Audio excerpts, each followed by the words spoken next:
Which of the following sets of quantities have the same dimensions? So the first one we were given here is the work, energy, and torque. So we know that basically work is the same thing as energy. And that is the same thing as torque. Now, work, as you know, and energy, that is given as force multiplied by distance. Now, what is torque? Torque is force multiplied by radius. So I'm going to write it this way. Now, radius is the same thing as distance. So these ones are actually the same. They are the ones that have the same dimensions. So this is going to be the correct answer. Now let us find out for the other ones. Of course, none of the others actually carries similar dimensions as the other ones. Let us see pressure. Pressure is equal to force divided by area. Stress. Tensile stress is also equal to force divided by area. Now the problem is power. Power is not the same thing. Power is equal to work done divided by time.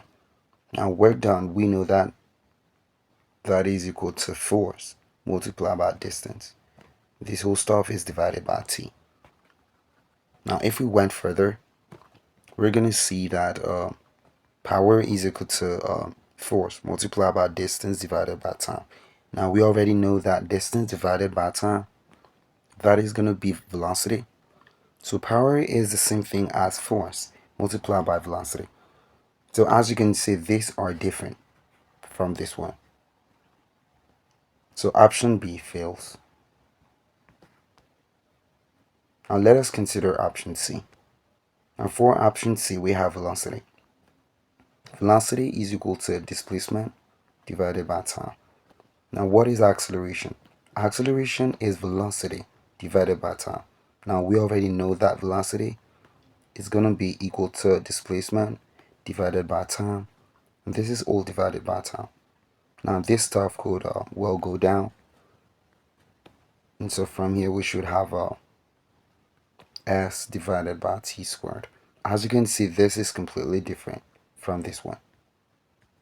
So from there you should be able to tell. Now force, as we already know, force is equal to mass multiplied by acceleration due to gravity. So this is pretty much different from these other ones. So this one is going to be wrong. Now let us try this one. Now for impulse, impulse is the same thing as force multiplied by time. In other words, you could represent impulse as the change in the final momentum and the initial momentum. Now let us use this part. We know this is the same thing as mass multiplied by acceleration, and this is multiplied by time. Now acceleration is the same thing as velocity divided by time. This is going to be multiplied by time. Of course, from here we can see that this stuff is going to be equal to mass times velocity. So very clearly you can see that impulse is equal to the mass of a substance multiplied by its velocity of motion. Now how about momentum? So we know that impulse is equal to momentum. But is that going to be equal to power? Are these two going to be equal to power? Now we know that power is equal to work done divided by time. Now this is going to be force multiplied by velocity. This stuff is going to be mass multiplied by acceleration. So that is what we got. Now acceleration is v divided by t. This is going to be like this. So here stuff should be v squared divided by t. So as you can see, there is a whole lot of differences between power and impulse as well as momentum. So all these ones fill out. And so the correct one is the one we have dug out there. So option A is the correct one. Work, energy, and torque. They are the quantities that have the same dimensions. Now here is the second question. The dimensional formula for Planck's constant is what? So these are the options represented for us. So first, we need to understand that from the Planck's equation, the energy of a photon, that is going to be equal to the Planck's constant multiplied by the frequency. Now this stands for the frequency. Frequency is equal to the speed of light divided by the wavelength of the wave. Now this has its units in meters, so this is going to be length. This is speed, so this should be velocity.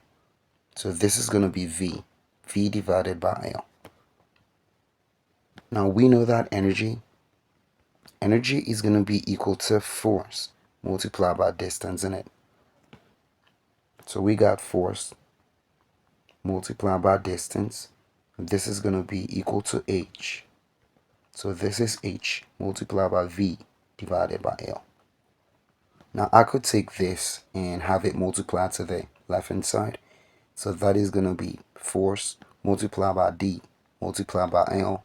And this is going to be h multiplied by velocity. Now this is length, and distance is also going to be length.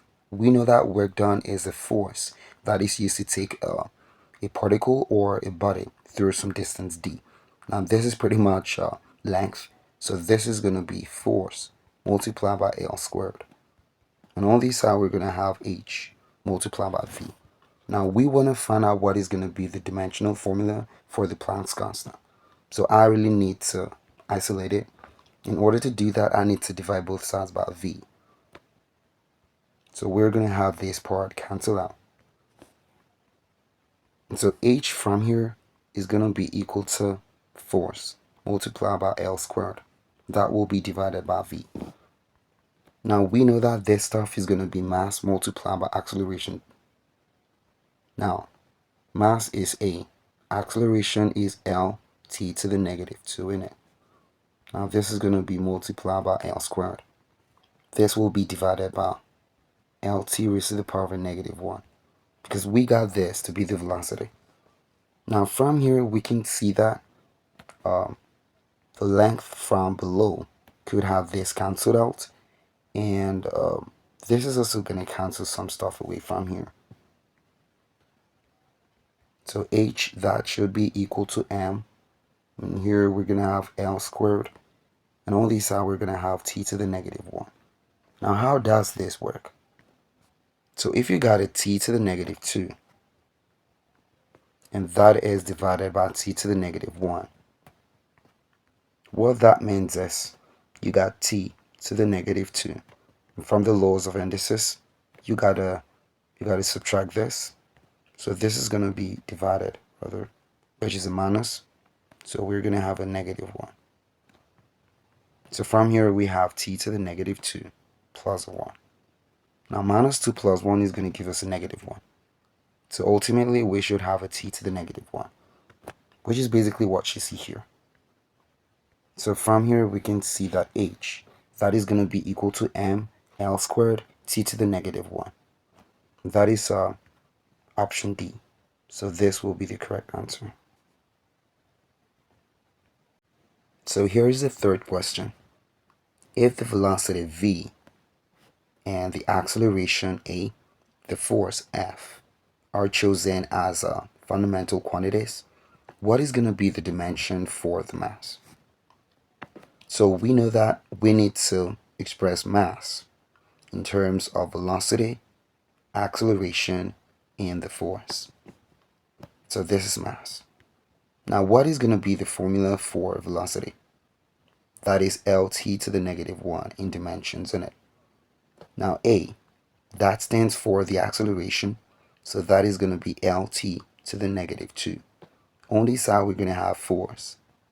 Now force is going to be m Lt to the negative 2.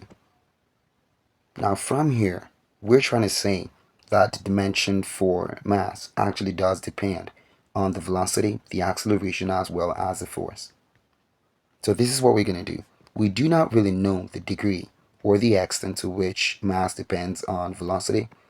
Neither do we know to what extent it depends on acceleration, neither force. So we're basically going to say that mass depends on velocity to the x degree, and on acceleration to the y degree, and on force to the z degree. So here what we're going to have is mass. That is going to be, well, in this case, I'm just going to place a negative. Well, this should be an equal. So this is going to be an equal. Now we know that velocity, that is LT to the negative 1. That is going to be raised to the power of x.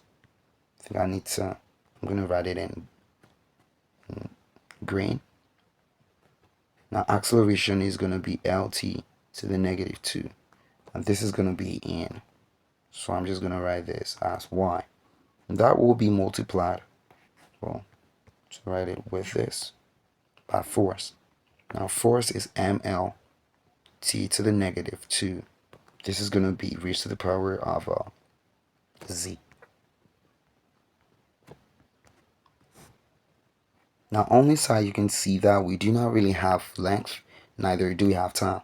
So I'm just going to represent it this way. This is going to be L, or m raised to the power of n first. Next we got L to the 0, and here we got t. That is the time. That is also to the 0th. And on this side we're going to have a L to the x, t to the negative x. How did we get these? And these came about as a result of distribution of the powers. So we took the x power of L as well as the x power of t to the negative 1. So that is pretty much going to give us this. Now on this side we're going to have L to the y.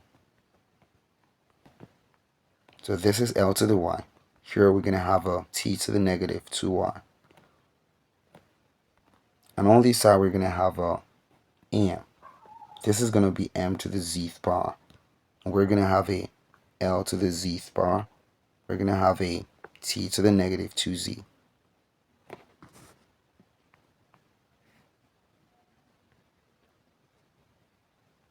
So this is m, L to the 0, t to the power of 0.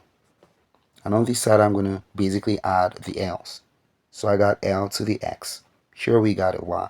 Since we are multiplying this, we're going to add the powers from the laws of indices. Now we're going to have L. Now t. T is a negative x. We got t, negative 2y. So that is going to be minus a 2y. I'm going to take these out. Oh, so that should be minus a 2z in it because of this one. So that will be minus 2z.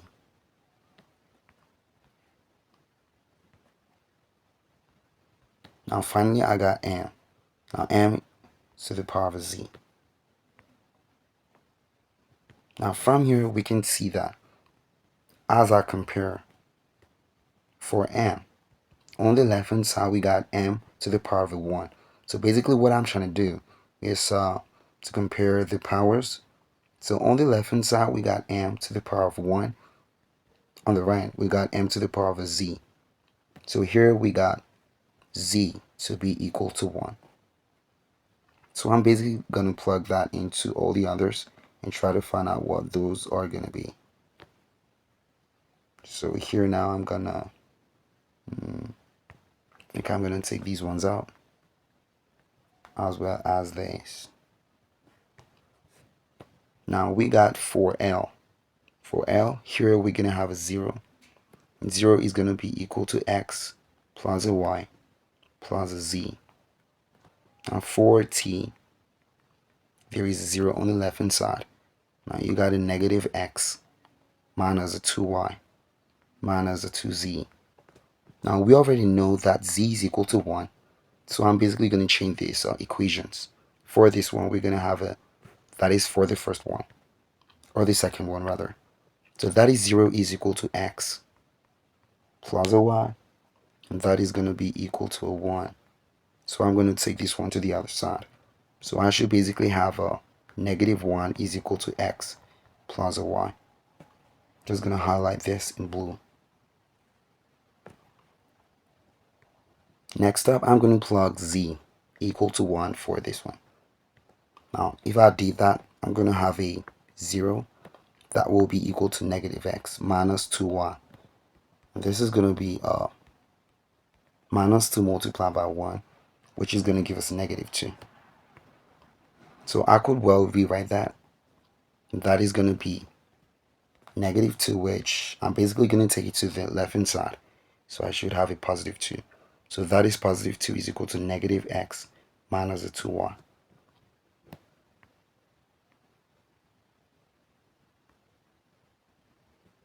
Now from here, I could see that dividing through or multiplying through by -1. So let us try to do it that way. If you took a -1 and had it multiplied with this stuff, on this side we're going to have a -2.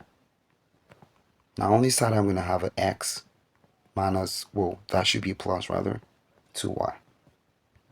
So this is what I'm going to have. So I need to solve this two equations simultaneously. So I'm just going to place z here. Z is equal to 1.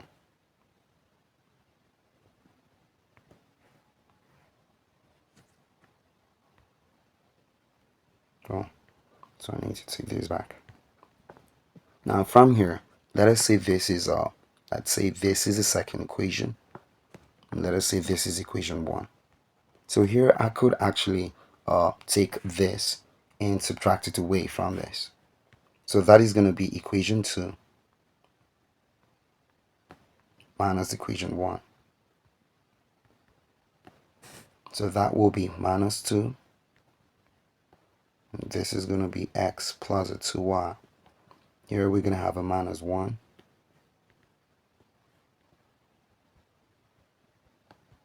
This is going to be equal to x plus y.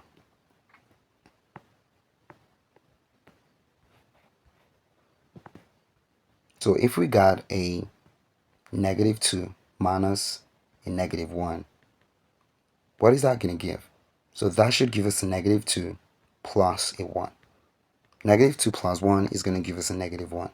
So we got a -1 on this side. Now here we're going to have an x minus x, which should give us a 0. And on this side we're going to have a 2y minus y, which is going to give us a y. So from here we can see that y, that is going to be equal to -1. So this will be the second form. Now having got this, I'm just going to take that and plug it back into one of the equations. Let us say we plug y into this one. So that is going to be -1. And here we're going to have a x minus a 1. And so we need to take this one to the other side, innit?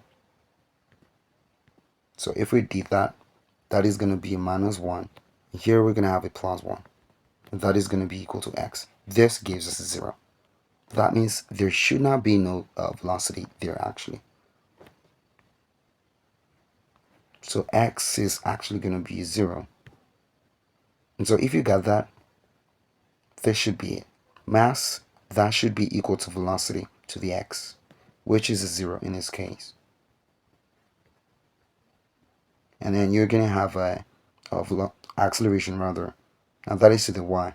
So that's a to the -1. The force is just pretty much going to be there.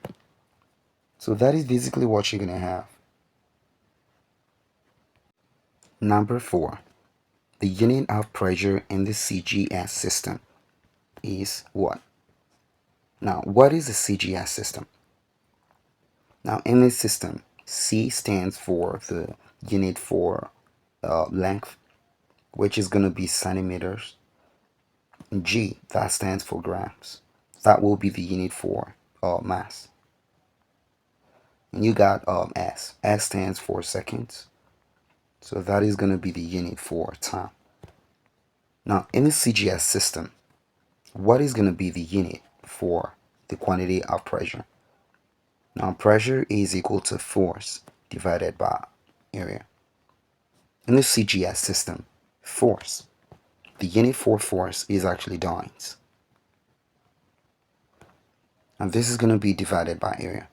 Now, we know that area is equal to length squared. Now, length has a unit of cm in the CGS system, so that should be dynes divided by cm squared. That is going to be square centimeter.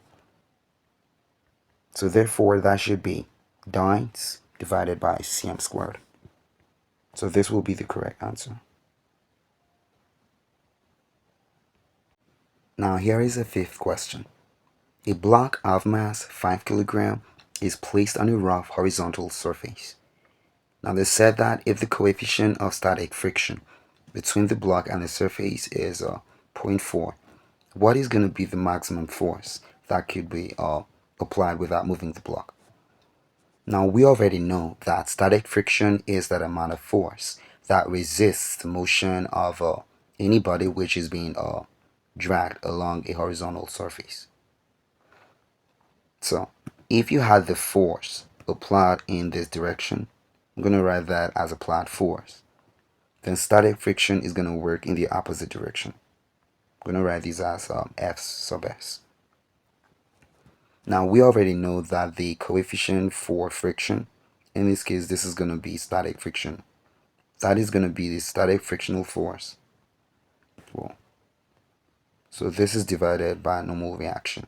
Now what is normal reaction? We know that this block or this box, whatever it is, must have a mass. And that mass translates to the weight of it as a result of gravitational pull. So weight is going to be equal to mass multiplied by acceleration due to gravity. Now from Newton's third law of motion, you have that to every action there is an opposite and equal reaction. So in that case, we should have a normal reaction which runs in the opposite direction, just as you had it in this case. You're also going to have it in this dimension. So in that case, we know that R will be equal to W, which is equal to mass multiplied by acceleration due to gravity. So we need to find out what is going to be the static friction.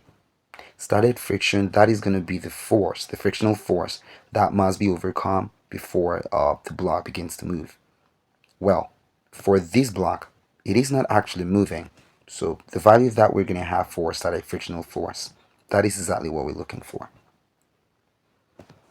So to get that, F sub S, that is going to be equal to mu S multiplied by K.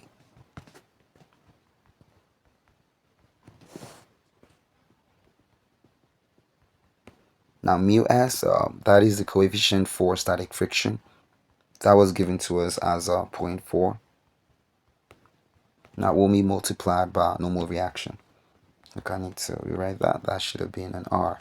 Now that is the same thing as mass multiplied by acceleration due to gravity.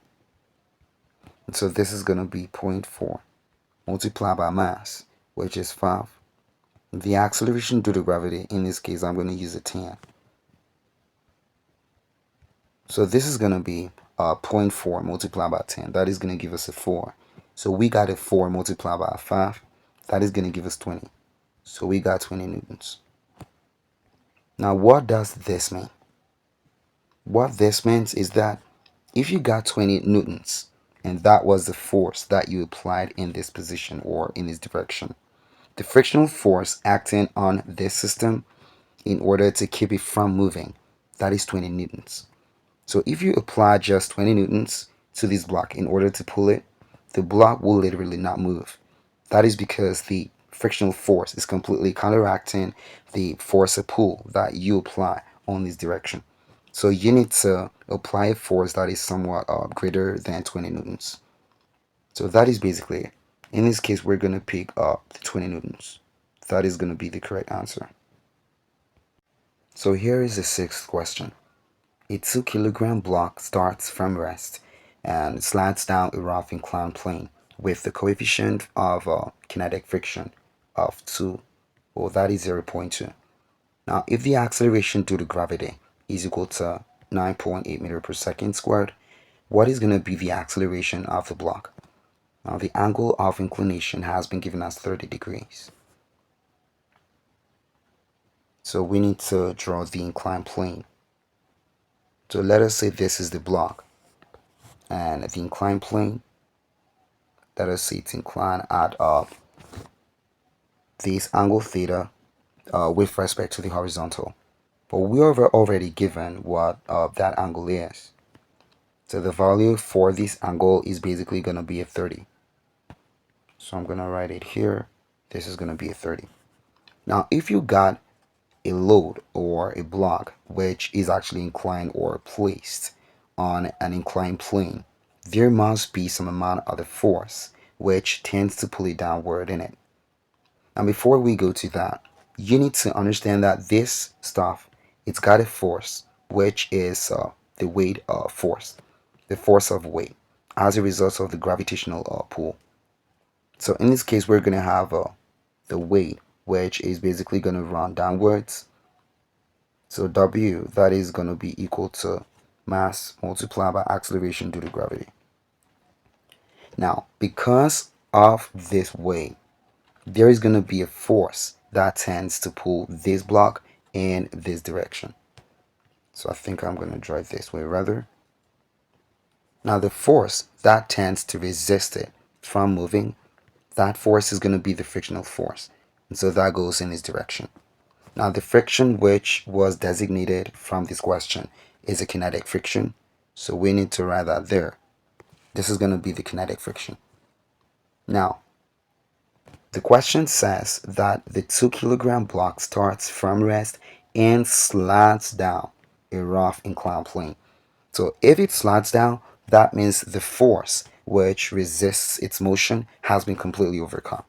So there must be some force that is greater than that. Now, what is going to be that force that is inclined in this direction? So how you need to do it is, first of all, we need to incline in a right angle equivalent force from this direction. This is what I mean. So I'm gonna rewrite it here. So if I took this out, you're gonna see that this is what we got. Now this is at right angle. So this stuff going down here, we're gonna maybe let us represent this as an X. And stuff which is going in this direction, let us represent that as a Y, whichever way you want to do it. So this is an X, and this is a Y. Now we got some force which runs downwards in this direction. And obviously, as you can see, that force is going to be the hypotenuse with respect to this right angle triangle.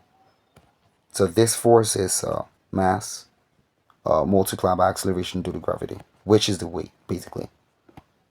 Now, this 30 degrees, that is going to be the angle at this position. So this should be 30 degrees. For now, I'm just going to represent it as a theta. So we got a theta there. Now, this is what you need to know. If we want to find out what is going to be the relationship between this hypotenuse side and the adjacent, we need to use the trigonometric ratio of cosine. Now, from SOHCAHTOA, we got that cosine theta, that is going to be adjacent divided by hypotenuse. Now, the adjacent to the angle theta is the side that is beside theta, which is a y. So this is a y divided by what is going to be the hypotenuse, which in this case is a mg. So from this case, we're going to say that y, that is going to be equal to mg cosine theta. Therefore, this stuff here is going to be mg cosine theta. So I'm going to write it there.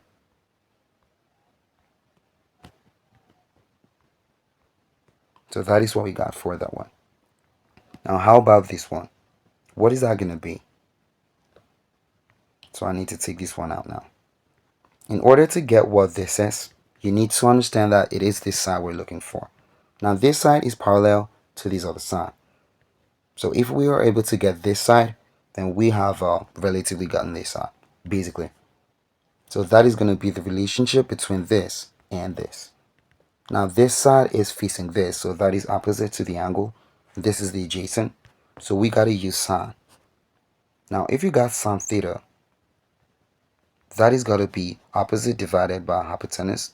Now, the opposite in this case must be an x. So that is going to be x divided by hypotenuse, which is a mg.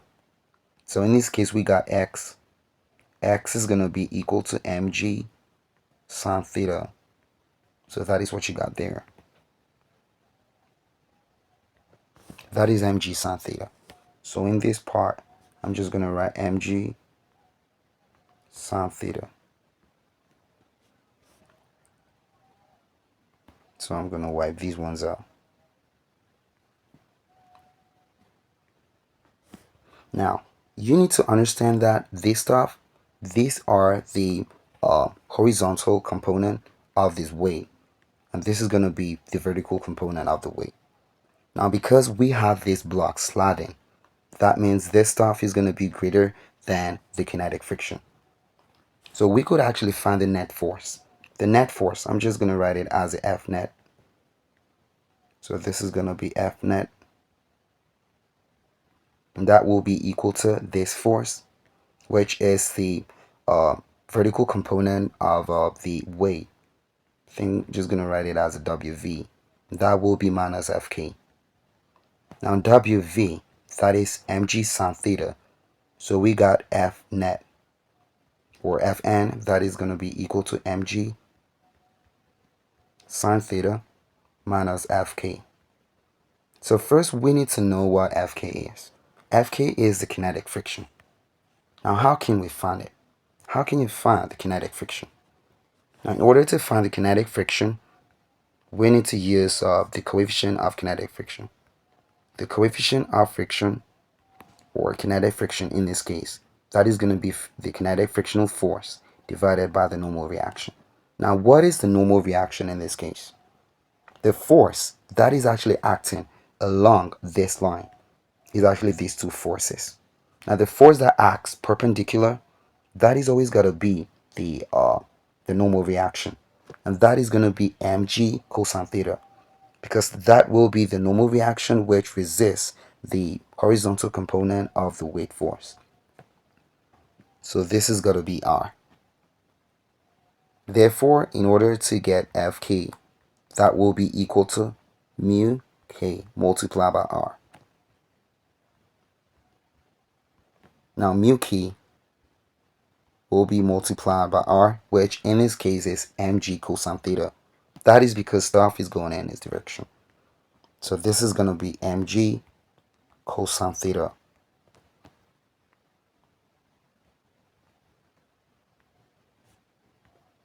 So let us find what that is going to give. So we know mu k, that is the coefficient for the kinetic friction, which was given to us as a 0.2. So I'm going to write that there. That will be 0.2. Now we need to multiply this by the mass of the block, which is given as the 2 kilogram. So that is going to be a 2 there. And we got the acceleration due to gravity, which is 9.8. Now we also need to take the cosine of the angle. In this case, the angle of inclination is 30. So that is going to be 30 degrees. So that will be 0.2 multiplied by 2 multiplied by 9.8 multiplied by cosine theta, which in this case is a 30. So that is going to give us 3.39. So in that case, we got Fk, that is going to be 3.39 newtons. I'm going to need to rewrite this. Oh, so I'm going to take this again. So this will be the answer for the kinetic friction. But we're not yet done. We need to find out what is going to be the net force. Now, if we are able to find out what is the net force, we're going to use that to find what is the acceleration. Now, net force, that is going to be Fn, and that will be mg sine theta, that will be minus Fk. Now, we know this stuff. This stuff is the highest amount of the force, which is actually responsible for the motion of the block sliding down the rough inclined plane. And the reason why this stuff slides is because this vertical component of the weight force is actually greater than the frictional force, which tends to resist its motion. And so because that is greater, there's going to be some amount of force that will lead to the motion of this block down the inclined plane. So that is basically the force we're trying to find. We know this is basically going to be greater than this. So what is then going to be the difference between this horizontal component, or rather this should be the vertical component of the weight force minus the frictional force. What is that force responsible for pulling this block downwards? So this is going to be mass multiplied by acceleration due to gravity. So that will be 2. 2 multiplied by 9.8 multiplied by sine 30 degrees. That will be minus 3.39.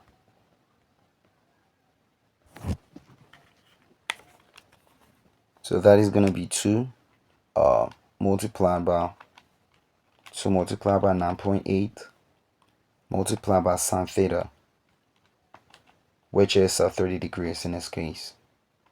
So we need to subtract 3.39 from it. So that is going to give us 6.41.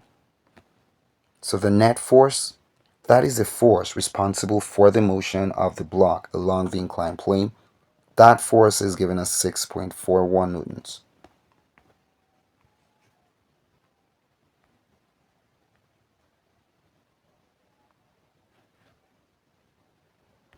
Now we already know that force generally is always going to be equal to mass multiplied by acceleration.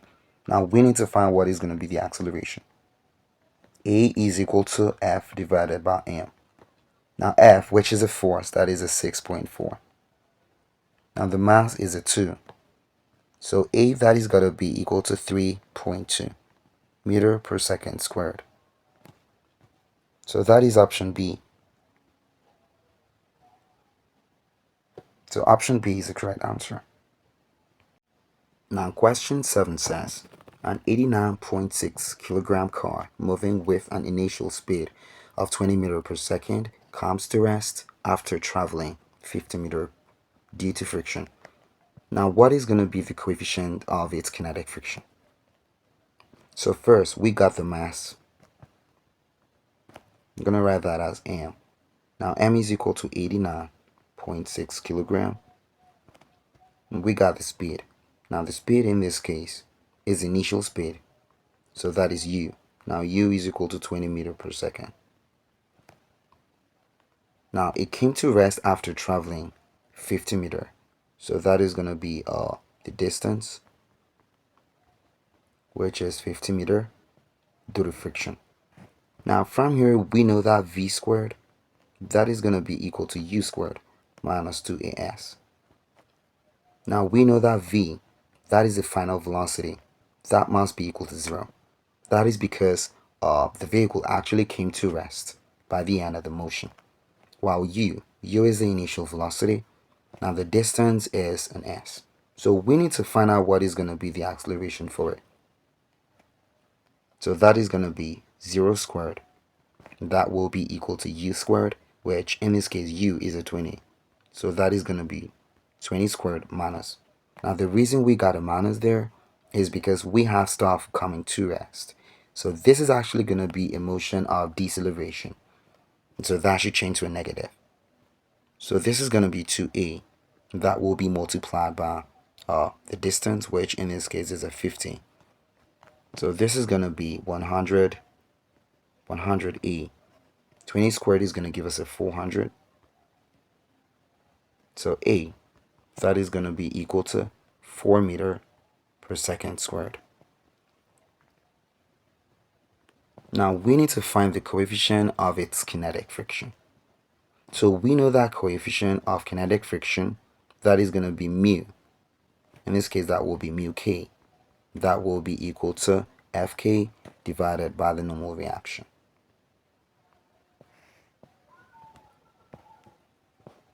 Now we know that the kinetic friction, that is going to be mass multiplied by acceleration. Now the normal reaction, that will be the weight for the body. So that is going to be equal to mass multiplied by acceleration due to gravity. So I could well just take these ones out. And so that is going to be acceleration. Now the acceleration is a 4. Now acceleration due to gravity, that is going to be a 9.8. So we need to find out what that is going to give. So that is a 0.41. So mu k is going to be equal to for 1. And that will be option D. Now the 8th question says, a particle moves in a straight line such that its velocity varies with time as v is equal to 5t squared minus 2t. So we are required to find out what is going to be the acceleration of the particle at t equal to 3 seconds. Now acceleration is a vector quantity, and so it's got to have a direction and magnitude. Acceleration is going to be the change in velocity with respect to time. Now we got velocity to be equal to 5t squared. This is minus 2t. So what is going to be acceleration from here? We need to differentiate this with respect to time. So that is going to be dv dt. Now, if you got y to be equal to x to the nth power, dy dx, which is the derivative of the subject, that is going to be equal to n multiplied by x raised to the power of n minus 1. So basically what you are doing is you need to take the power to the front as a first step. And secondly, you need to take a 1 from the power on the index part. So this is basically how the power rule for differentiation works. If you got a y to be equal to k x to the power of n, this stuff is written as a constant. So you basically do not really need to work with it. That is going to be kept out. So here we're going to have a n x raised to the power of n minus 1. So that is it. Now from here we need to work the derivative of this one as well as this. Now as you can see, we have real numbers which stand out of the variable. So in this case we're just going to place the 5 out. So 5 stays here, and we need to take the 2 down. So that will be 2t raised to the power of 2 minus 1, which is going to give us a 1. Now t raised to the power of 1 is the same thing as t. Now if you got 2t, if you wanted to differentiate it with respect to t, the answer is basically going to be a 2. If you got kx, and this was equal to y, the derivative of y is basically going to be a k. So remember that. So from here we got dv dt to be equal to 10t, right? This will be minus a 2. So I really made a mistake here. I need to make a bracket here. There should be no bracket here. So this has got to be a 10t minus a 2. Now in order to find out what is going to be the acceleration that is going to be equal to dv dt at t equal to 3. So that is going to be 10 multiplied by 3. That will be minus a 2. So this has got to be 30 minus a 2, which should give us a 28. So that will be 28 meter per second squared. So from here, the answer is going to be option D, 28.0 meter per second squared. Now the 9th question says, a train moves with a velocity of 20 meter per second and it accelerates at 2 meter per second squared for 10 seconds and then moves with constant velocity for 5 seconds before coming to rest with uniform deceleration in 4 seconds. So we need to find the total distance covered by the train. Now how can you solve this? Feel free to try to solve it by yourself as you pause the video. Now the first thing we need to understand is that there is actually 3 phases of the travel that this train underwent. Now first, the train moved with a velocity of 20 meter per second and it accelerated at this rate, and that was over 10 seconds. And then as you can see, and then moves. So this is the end of the first phase of that journey. So what is going to be the final velocity at the end of this first phase? We know that v, that is going to be equal to u plus at. Remember, this is acceleration, so we need to use a positive a. Now u, that is the initial velocity, so that is going to be a 20. For the acceleration, that is a 2. We got the seconds, which is a time, that is 10 seconds. So this is going to be 20 plus a 20. So V is going to be equal to 40 meter per second. So we need to hold that very close.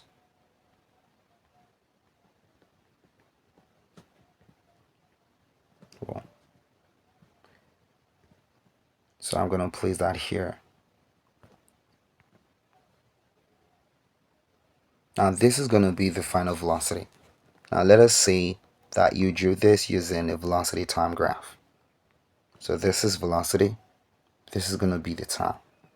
So from here to this point, this is going to be the final velocity as it reaches this point.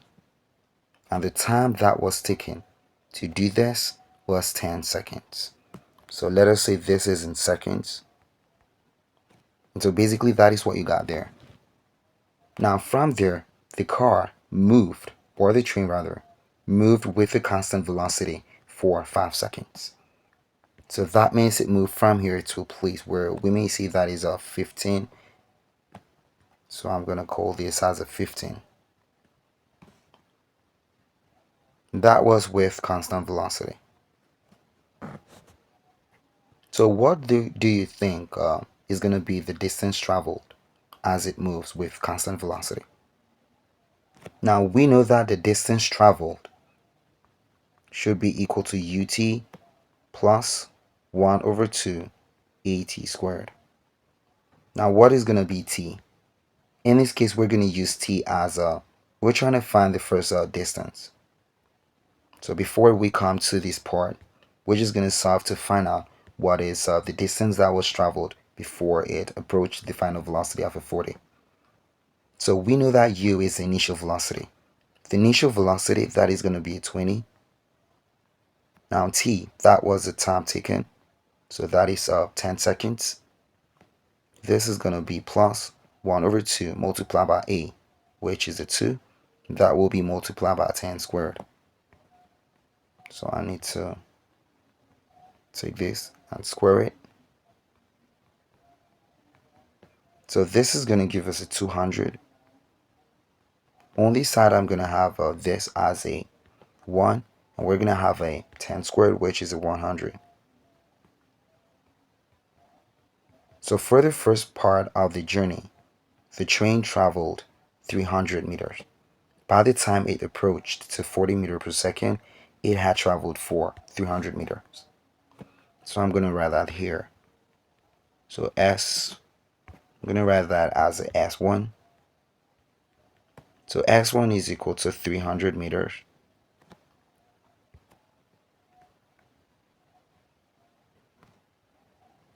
Now next up, we had that the train traveled with a constant velocity for the next 5 seconds. Now what is the constant velocity? That was the velocity that it attained as it reached this place.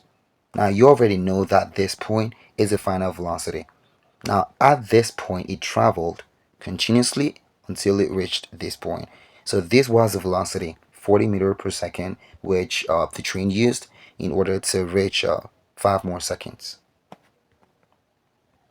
So let us find what that is going to be. That is going to be S2.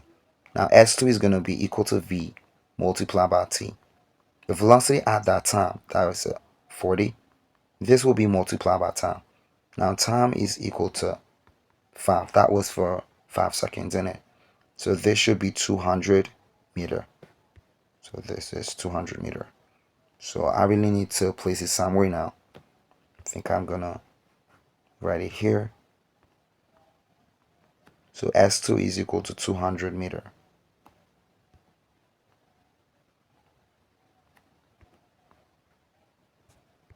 Now we need to find the final distance. So they say that before it came to rest with uniform deceleration in 4 seconds. So in 4 seconds, they should be at 19 seconds on this place. So this is obviously going to be 4 seconds. This was 5 seconds, which we calculated already. This was 10. So you can see that at the end of the journey, this actually was 19 seconds of motion. So that is why we got an answer in there.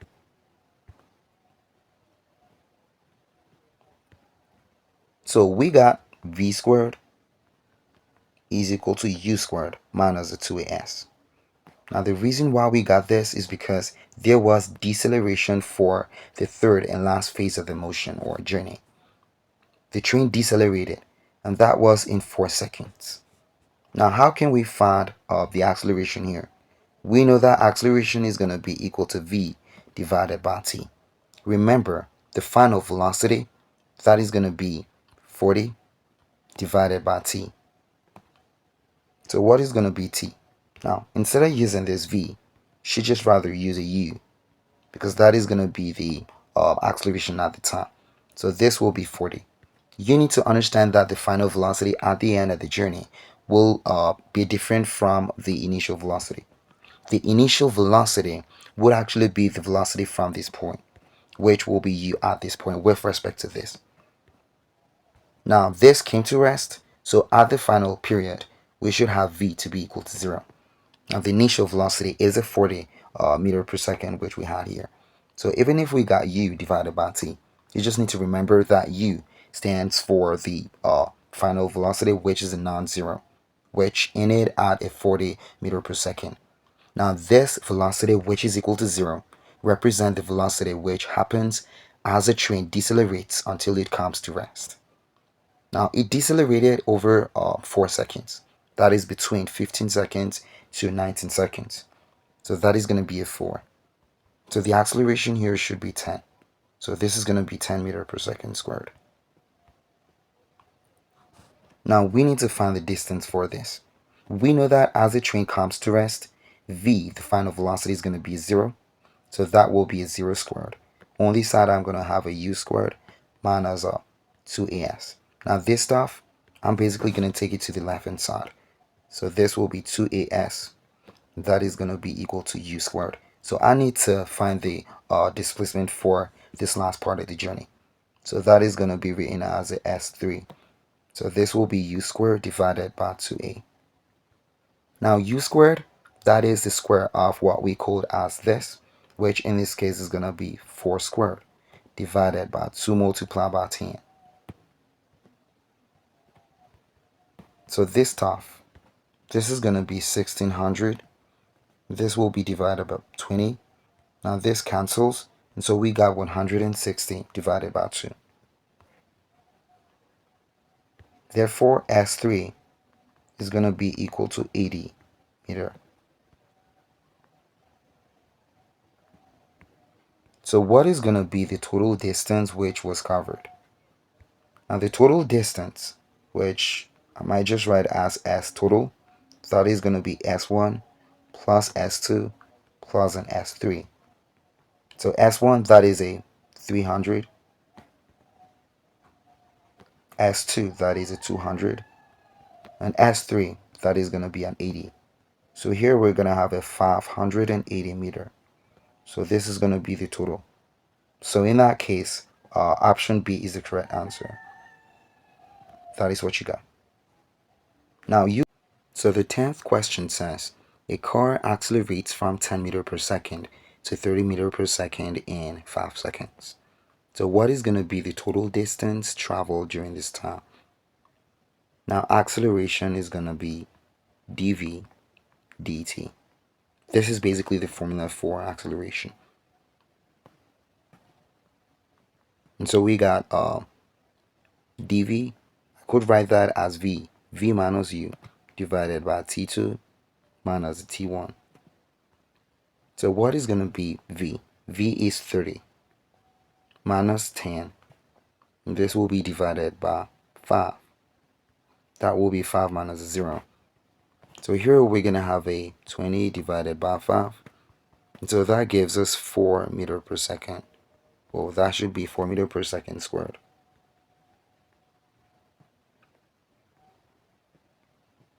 Now we need to hold these at the back. Now we need to find what is going to be the total distance that was traveled. And in order to do that, we need to use this equation. U squared is going to be equal to well, v squared rather, that is equal to u squared.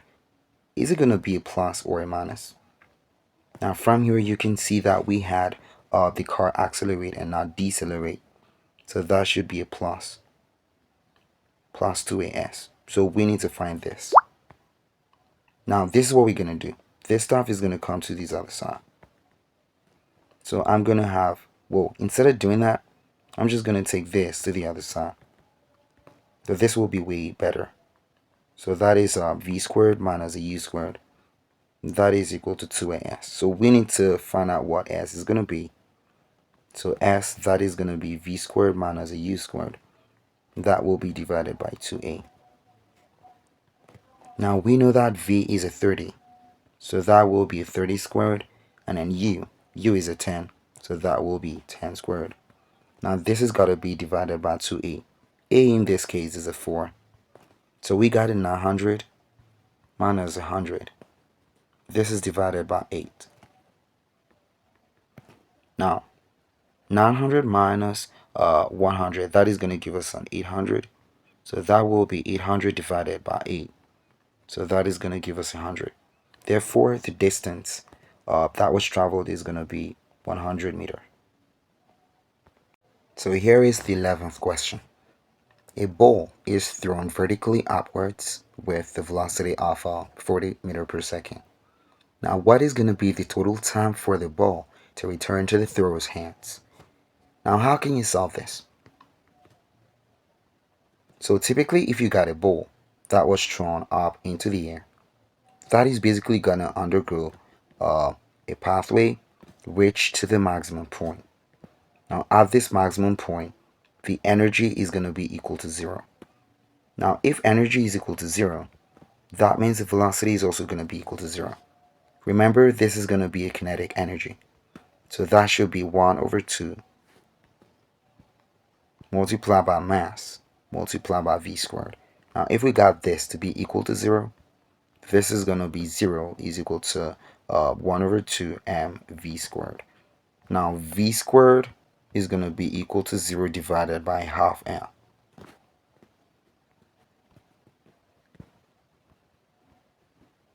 Now, this is all going to give us a 0. In order to get a v will be equal to square root of the 0, which is going to be 0. So ultimately, you know that the final velocity is going to be 0. The stone must reach its highest point. And at that highest point, it's going to lose all of the energy it has. And so basically, it returns. So we got to find out what is going to be the time to reach this maximum point. The initial velocity with which it was launched is 40 meters per second. So we need to use this formula. Now, we need to use a negative. That is because this stuff is basically going against gravity. So this should be minus gt. So I need to find the time that is taking to go to the top part. Now, you need to understand that the time which is going to be taken to reach to the top is actually the same time required to go down. So t, I think I'm just going to take it this way. I'm going to take negative gt and bring it to this other side. And on this side, I'm going to have a u minus a v. So t, or t1, that is going to be u minus v divided by g. Now, I already know that v is going to be equal to 0. So this should typically become a u divided by g. Now, t2 is going to be pretty much the same thing. So the time that was taken to go up plus the time that was taken to come down, that is going to be the total time. So I'm going to write it as a capital T. And so that will be T1 plus a T2. And so that is going to be U divided by G plus a U divided by G. And so that will be 2U divided by G.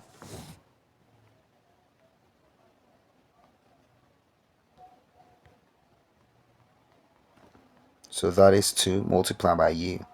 Now U is the initial velocity, which is 40. That will be divided by 10.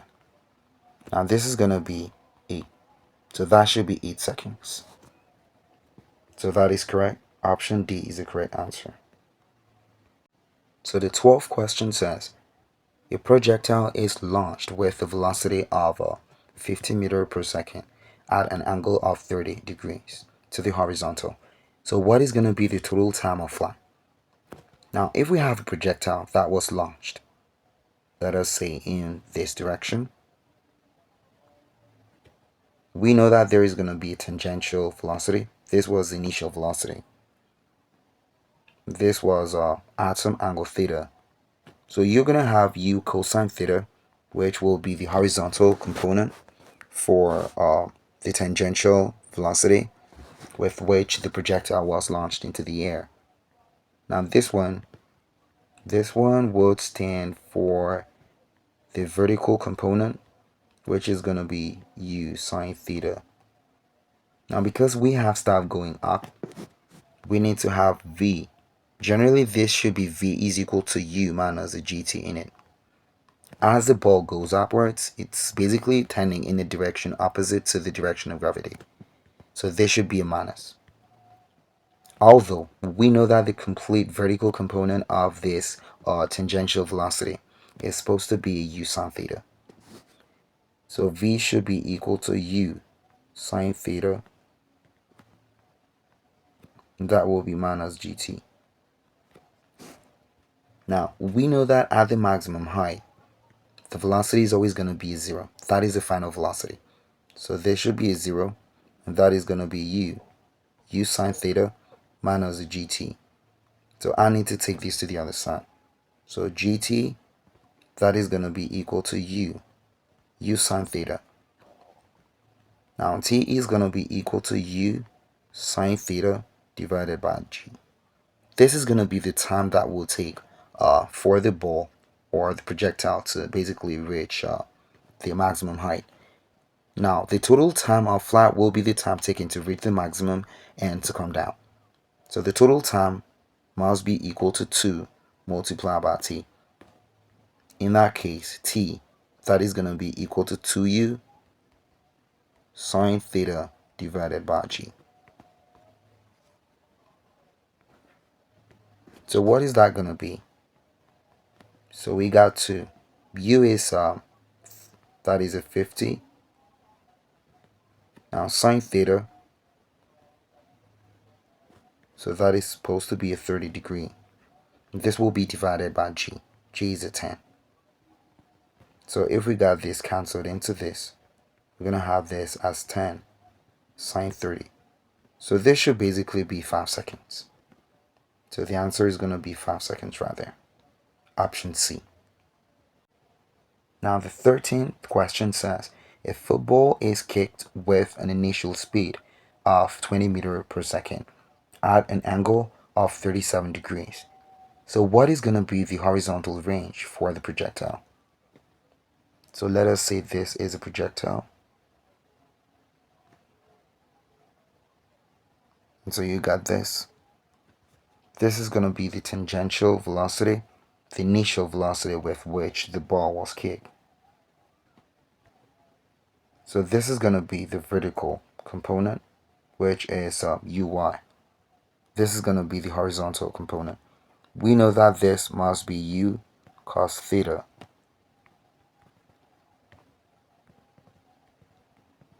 And this stuff is going to be u sin theta. We do not really need to find out what this is going to be, because the question basically deals with the horizontal displacement. Now, range is actually the horizontal displacement of the projectile some meters or unit of length away from the point where it was projected until it returns to its projection plane. Now that must be some distance away from the original point where the projectile was kicked or sent into the air or sent into the parabolic path. Now we know that range, which is displacement, that will be equal to the horizontal component of the speed, which is going to be ux, and that will be multiplied by the time that was taken.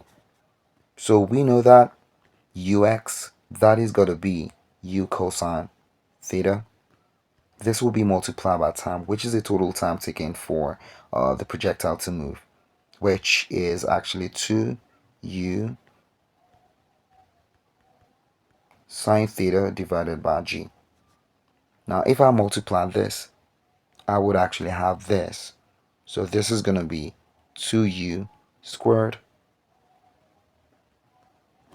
So this is going to be cosine theta, sine theta, and that will be divided by g.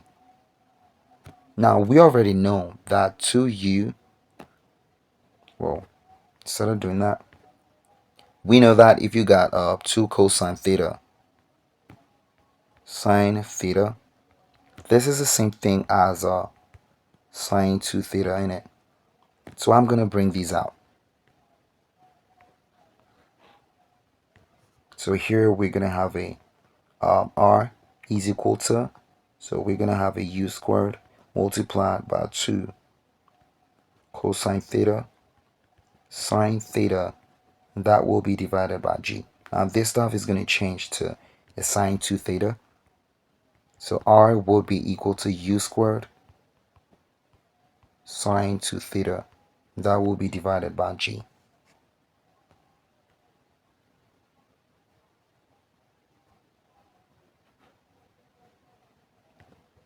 So this is going to be the formula for the range.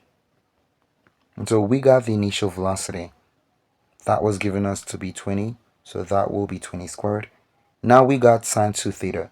Sine 2 theta was given us to be 0.6.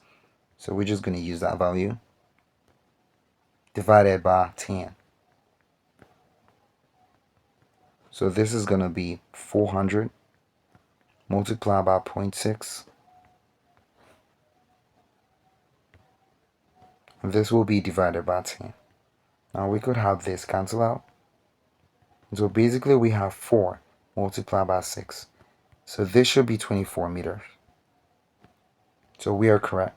Option B will be the right answer. Our number 14 says, a projectile is launched with an initial velocity of 60 meters per second at an angle of 60 degrees to the horizontal. Now what is going to be the velocity of the projectile at the highest point? Now you need to understand that if we got a projectile and we tossed it into the air, at this point, at the point where there is a maximum height, this is a point where the projectile begins to descend. And so at that point, the energy is always going to be equal to 0. And if the energy is equal to 0, the velocity is also going to be equal to 0. So this is always what you're going to have. This is going to be the final velocity. Remember, we were given an initial velocity. But the final velocity, that is going to be 0. So the answer here should be 0 meters per second. Now the 15th question says, 2 projectiles are launched with the same speed at angles 30 degrees and 60 degrees to the horizontal. Now what is going to be said about their ranges? A. The projectile at 30 degree has a greater range. B. The projectile at 60 degree has a greater range. And C. Both have the same range. And D. The range depends only on the initial velocity. So what is going to be the correct answer to this? We know that the formula for range, that is going to be u squared sine 2 theta divided by d. So let us say that the initial velocity is actually a 1. So we got a 1 unit there. Because from here we were told that they were fired with the same speed. Now R1, let that 1 represent the range for the first projectile. So this is going to be 1 squared. And I'm going to have a sine 2 multiplied by theta. Now theta in the first case, that is going to be 30 degrees divided by 10. So this is basically going to be sine 60. 2 multiplied by 30 is going to give you 60. So this will be divided by 10. And so R1, that is going to be 0.8660 divided by 10. So R1 should be equal to 0.087.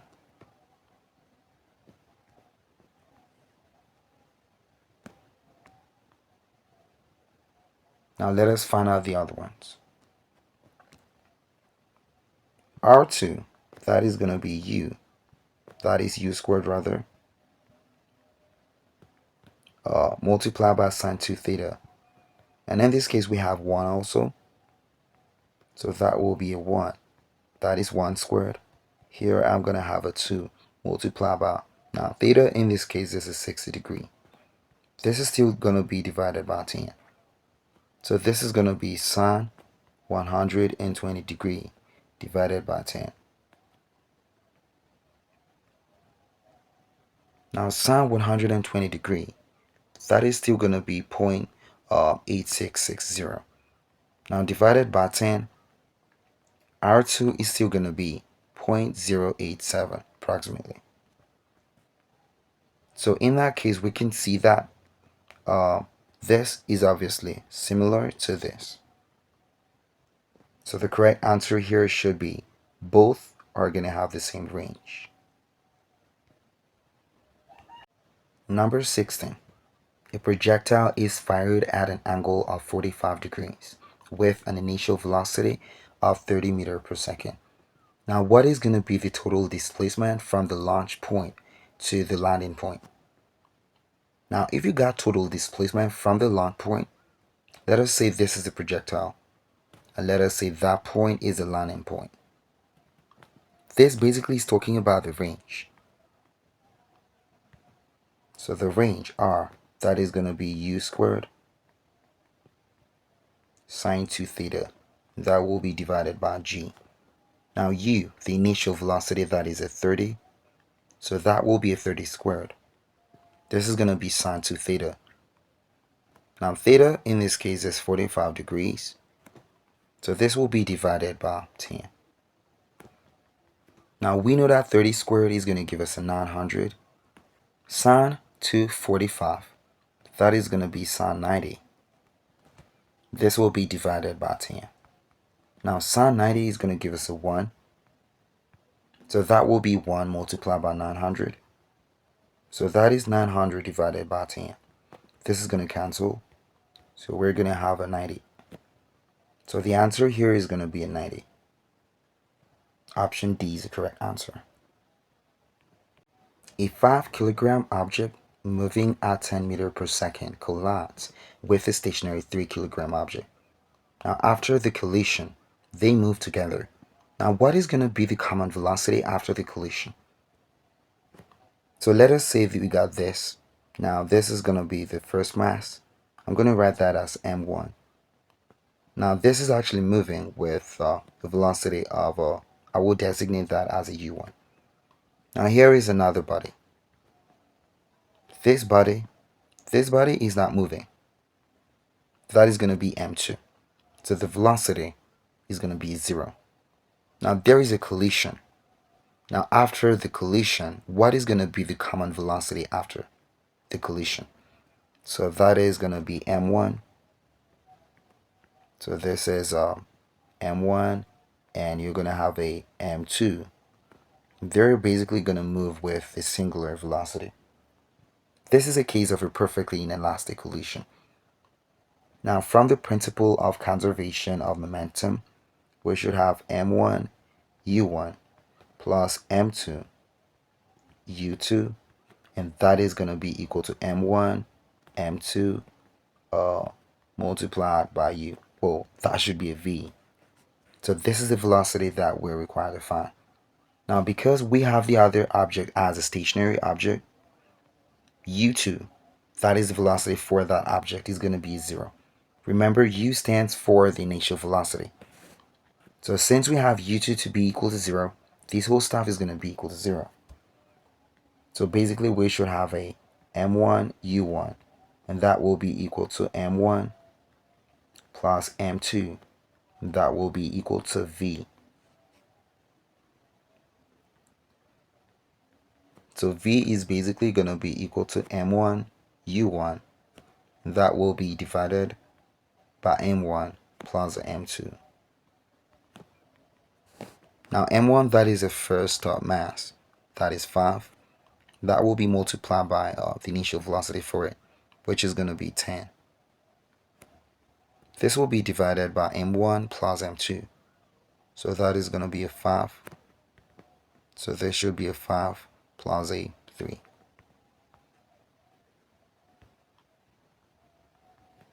So this should be a 50. 50 divided by 8.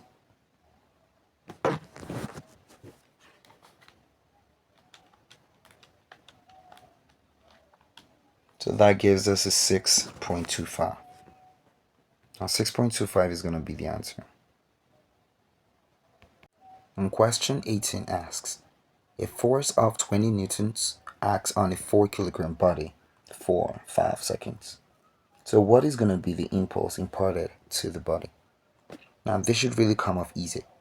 We know that impulse is equal to force that was imparted multiplied by the time taken. In other words, if you take mv minus mu, that should give you impulse. In this case, we got mass. We do not have the velocity, so we cannot really use this, but we can use this one. So that is going to be 20 multiplied by 5, which typically is going to give us 100. So the answer is option D.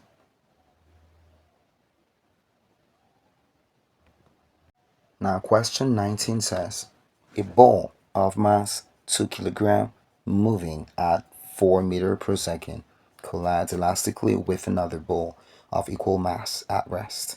Now what is going to be the velocity for the first ball after collision? Now you need to understand that elastically, if you got two balls of the same mass, so let us say this is m1 and you got another one which is with the same mass. If this has a velocity u1, as it reaches or as it hits this, you're going to have something like this. The first ball is going to start moving. So there is typically going to be a transfer of energy and momentum. So this is going to move with the velocity delivered from the first ball. So if this one got 4 meter per second, that will be the velocity for the second ball. That is the ball which was at rest. So that ball is actually going to move, but the first ball is going to become stationary. So we were asked to find out what is going to be the velocity for the first ball after collision. So for the first ball, the answer is going to be 0. But the second ball, that is the ball which was initially at rest, that is now going to take on the velocity for the velocity of the first ball. So that should have been 4 meter per second. But here we are required to find out what will be the velocity for the first ball. So for that, you're going to have a 0. Now number 20 says, a 6 kilogram ball moving at 8 meter per second collides with a wall and bounces back with the same speed. So if the time of contact is 0.2 seconds, what is going to be the force exerted by the wall? So we know from Newton's second law of motion that mv minus mu, that is divided by t, that will be equal to the force that was applied. Now in this case, we can see that the ball went towards the wall and bounced back. So that is going to be mv minus u.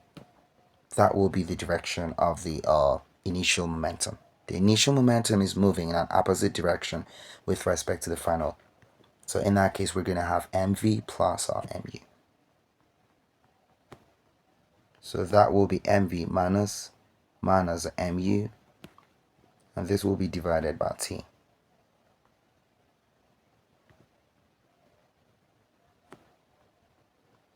Now this is going to be m multiplied by v plus a u divided by t. This is going to give us a plus. And so we got m multiplied by v added to m multiplied by u. Now m is pretty much the same thing. That is the mass of the ball. The initial and the final speeds of the ball, they're actually the same. So we need to have a m multiplied by 2v. This will be divided by t.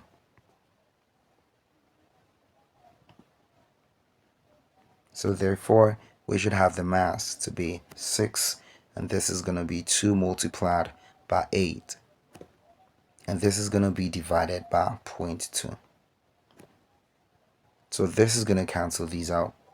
So we're going to have a 6 multiplied by 8, which should give us a 48, and that is divided by 0.1. From here, the answer comes out pretty much clear. And so that is going to be 480. Option D is the correct answer. Now here is another question.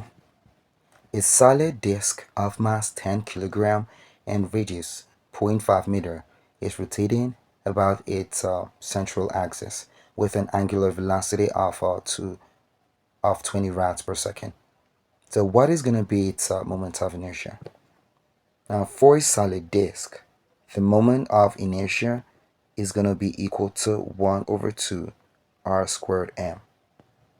If you got for a point mass, the moment of inertia, that is going to be r squared m.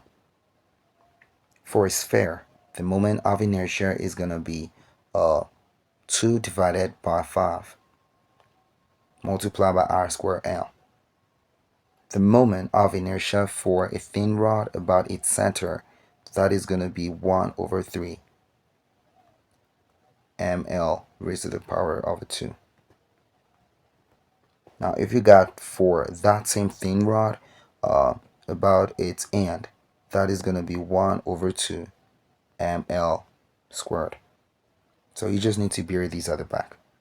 What is going to be the moment of inertia for a hollow cylinder? That is going to be written as r squared m. What is going to be the moment of inertia for a hollow sphere? Now a hollow sphere could also be called as a shell. That is going to be 2/3 r squared m. So you just need to hold these formulas at the back. Now for this question, we just need to use this formula.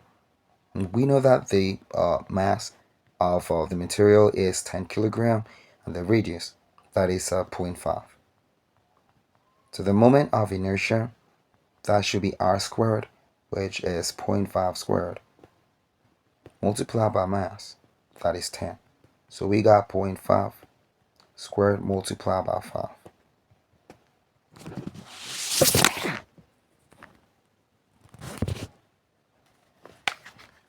So that will be 0.5 squared multiplied by 5.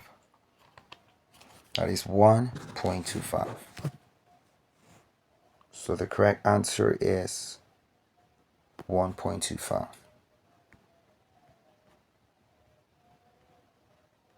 That will be kilogram meter squared.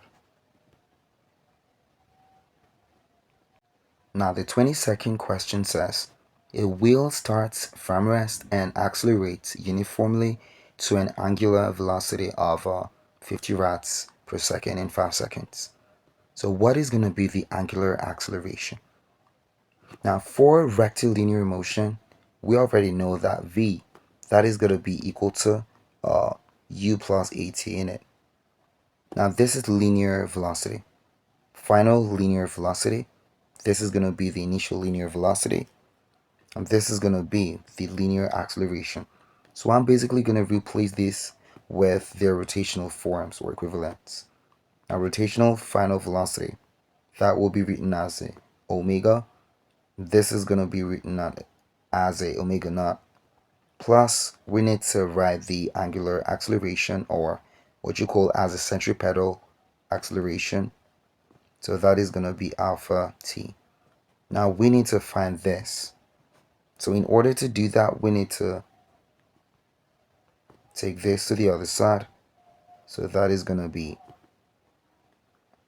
omega minus omega naught. And that will be equal to alpha divided by t. So alpha, that is going to be omega divided by omega naught. And that is divided by t. So omega, which is the final velocity, that is going to be 50 rads per second. The initial velocity is going to be 0. That is because the wheel started from rest. So that should be 0. And time is 5 seconds.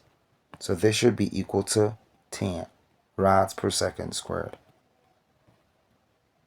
So that is going to be option C. Number 23. A force of 20 newtons is applied tangentially to a wheel of radius 0.4 meters. What is going to be the torque produced? So torque is going to be equal to force multiplied by the radius. So that comes off easy in it. This is going to be 8 Newton meter. That is option C. Number 24. A 2 kilogram mass is attached to a string and rotates in a circle of radius 1.5 meter with an angular velocity of 10 rads per second. Now, what is going to be the centripetal force acting on the mass? So we need to bring out the parameters. We got M, that is equal to 2 kilogram. And we got the radius, that is equal to 1.5 meter. And we got the angular velocity, that is equal to 10 rad per second. So we need to find the centripetal force. Now centripetal force, that is going to be equal to M multiplied by V squared divided by R. Now we do not have a V, but we know that V, the tangential velocity, that is equal to rotational velocity multiplied by R. So I'm just going to plug omega R into V. So Fc, that is going to be equal to omega R multiplied by itself, or squared. And so that will be Fc equal to M omega squared R squared. And this is going to be divided by R. So this is going to cancel one of it. So from here, we're going to have that the centripetal force, that is going to be mr omega squared. Now m is going to be 2, r, that is a 1.5, omega, that is going to be a 10. So that is 10 squared. This is going to give us a 3. So we got a 3 multiplied by 100. That is going to give us a 300 newtons. So that will be option C. A rotating figure skater pulls in her arms, reducing her moment of inertia from 4 kilogram meter squared to 2 kilogram meter squared. Now, if her initial angular velocity was 5 rads per second, what is going to be her new angular velocity? Now, this question basically comes from the conservation of angular velocity. Well, that is angular momentum. Now, angular momentum, basically that should be equal to I multiplied by omega. From the conservation of angular momentum, the final angular momentum should be equal to the initial. Now the final, that is going to be omega f, if omega f. The initial, that is going to be I, we got omega I. So we need to find her new angular velocity, which is going to be wf. That basically is going to be I multiplied by omega I divided by if. Now I, that is the initial moment of inertia, which is given as a 4 kilogram per meter. So that will be 4. This is multiplied by the first angular velocity, which is actually a 5. This is divided by the final moment, which is going to be a 2. So the answer here should be a 10. That will be 10 rad per second. So the answer is going to be a C. Now we're basically going to stop at this point, but you just need to know some of these other formulas for the sake of other practices. We know from the equations of rectilinear motion that V is going to be equal to U plus AT. And we also know that there should be S, which is a displacement, that is UT plus plus or minus 1 over 2at squared. And we got v squared. V squared is going to be equal to u squared plus or minus 2as. Now, in rotational form, we're going to have this as a final rotational speed. So that is going to be this. Then here we're going to have it as omega naught. That will be plus or minus centripetal acceleration. Now this is going to be displacement. This is rectilinear displacement. So we need to have the rotational displacement, which is basically the theta. Theta is going to be equal to initial angular velocity. So that is going to be omega naught. We're going to have a t here. That will be plus or minus 1 over 2 alpha t squared. And we got this. So this is going to be the final. That will be omega squared. This is going to be omega naught squared. And this will be plus or minus 2 alpha theta. Now we know s is always going to be theta. So you could also solve questions using this formula as the questions come. Now there is also a formula for the total acceleration. I'm going to write it as a sub t. That is equal to the square root of ar squared. So this is the rectilinear acceleration or the tangential acceleration. Now that is going to be multiplied by AC. So that is going to be squared also. This stands for the rotational acceleration or the centripetal acceleration. Now you could rewrite it in this way. That is going to be a squared plus alpha squared. So that will be it for this video.